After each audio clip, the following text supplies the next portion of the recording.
Okay, we're going to talk about how to make Gribbennis. I just made 2 whole roast chickens.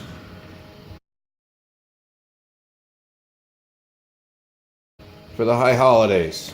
You got a bunch of chicken skin left over. Not too much. This is not a lot of chicken skin. Why? Because that shit is tasty and a lot of people ate some of it already. I got some fried onions too. I also got some schmaltz I'm going to get out in a minute here. I'll show you what else I'm doing with leftovers. This is chicken teriyaki over here. I'm making chicken teriyaki with some of the white meat leftovers from the roast chickens. Why? Because my kids won't eat the roast chickens. They eat this teriyaki business, but they won't eat the roast chickens. So I'm making some chicken teriyaki over here with the leftover white meat. That's almost done, but that's another recipe. Let me tell you, making teriyaki sauce is stupid simple. Okay? I got nothing against soy vey. It's a great product, but you can make it at home. We'll do that in another episode. Okay, so I got my onions. I got my chicken skin. It's real easy. You just chop up your chicken skin, okay? That's all you do. You want it in little pieces. For those of you who don't know what Gribbennis is, it's Jewish bacon. You want it like bacon bits, so you chop up the chicken skin. That's what we're doing over here. Now we're going to cook it. Now, there's basically nothing else I need to do. Well, I need to show you my schmaltz. No. Don't get any nasty thoughts in your mind there. I didn't say schwanz. I said schmaltz. I've got my schmaltz over here in the freezer. Okay? Here's my schmaltz. How did I get this beautiful schmaltz? Well, I'll tell you how I got this beautiful schmaltz. I made 2 roast chickens. I took the juice from the pan. I put it in the fat separator. Guess what? The stuff on top, that's the schmaltz. I saved it. It's beautiful. It's beautiful. Look at it. It's so golden and yummy. I'll tell you what else. Why we don't need nothing else here. We don't need nothing else here because I brined the chicken. So all the chicken bits and the schmaltz, they're already plenty salty. This is all we need right here. We're going to start cooking in just a minute. Now before we make the Gribbennis, I got the pan here with the little bit of sauce left over from the chicken teriyaki. I'm going to show you what I'm going to do to get some delicious sauce. What do we got over here? We got leftovers from matzo ball soup. Okay? That's all it is over here. What are you going to do with this? Well, you could drink it because it is a health tonic. It cures everything. But, you know, my family's crazy. They don't want to drink it. So, I'm going to take a little bit of that soup stock. I'm going to put it over here. I'm going to turn on my stove here and I'm going to cook this. I am going to cook this just a little bit. I'm going to deglaze this chicken teriyaki pan. It's going to give me a delicious Jewishy teriyaki flavored sauce that you can pour over if the teriyaki chicken isn't flavorful enough. So what are we doing here? We're using up leftovers. It's beautiful. It's a beautiful thing. All right, now we're going to go back and make the Gribbennis. Okay, so now I got my cast iron pan heating up on the stove. I got my schmaltz here. I've been keeping it in the freezer, but you know, it's just fat, so it's not like it really freezes. I'm just preserving it. You take however much you want. I'm going to take a nice generous scoop here. Maybe not quite that generous, because I don't have that much chicken skin for this Gribbennis. And I'm going to put it in here. This is going to be our frying fat, right here.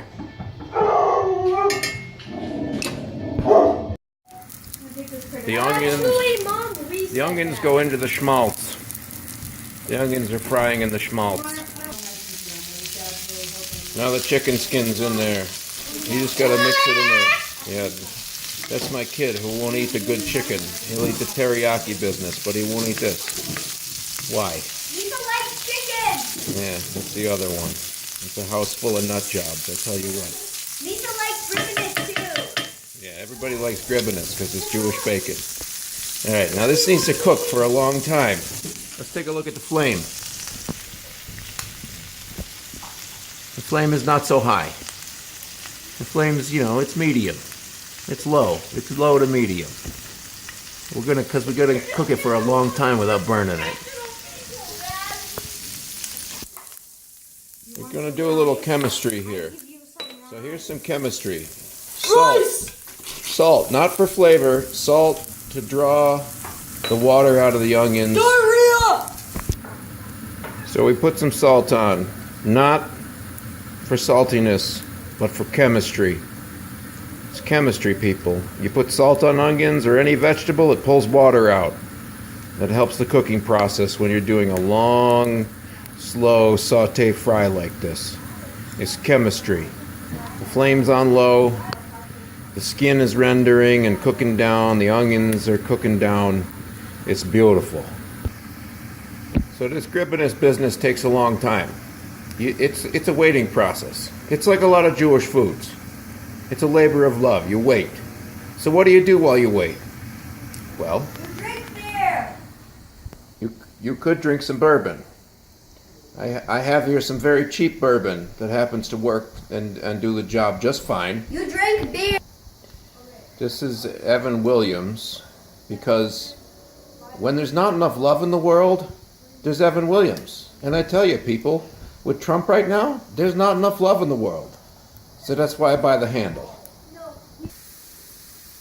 Now, something that's important to discuss at this point, as you will notice, is the size of the onions. You have to choose what size onions you want. I like big onions. I want them there. I love sauteed onions. You know what tastes better than sauteed onions? Onions that are sauteed in schmaltz with Gribbennis. So I like them big, but maybe you want the onions to disappear. You chop them small. That's what you do. That's your choice. So the chicken skins are getting pretty brown now. I've had these in the pan a good 15 minutes. Some people let them go as long as 40. You don't know. You know, it could be shorter, it could be longer. Now it's really up to you. Dad, I'm gonna. Oh, what's Gribbennis? My child asks. It's Jewish bacon. It's delicious. Yummy! But it's really up to you now. You got to taste it. You got to taste it and see if it needs more salt. You got to taste it and see if you want it more crispy. Can I try, Daddy? Oh, see, the kids can't even wait. They're so anxious. They want to eat it. But I'm going to sign off now. This is it. You just keep cooking it till you think it's ready and crispy enough and brown enough. Don't burn it. Keep the heat low. Crispy. All right. Take care. Enjoy. Eat in good health. And I hope that you've been sealed for a good year.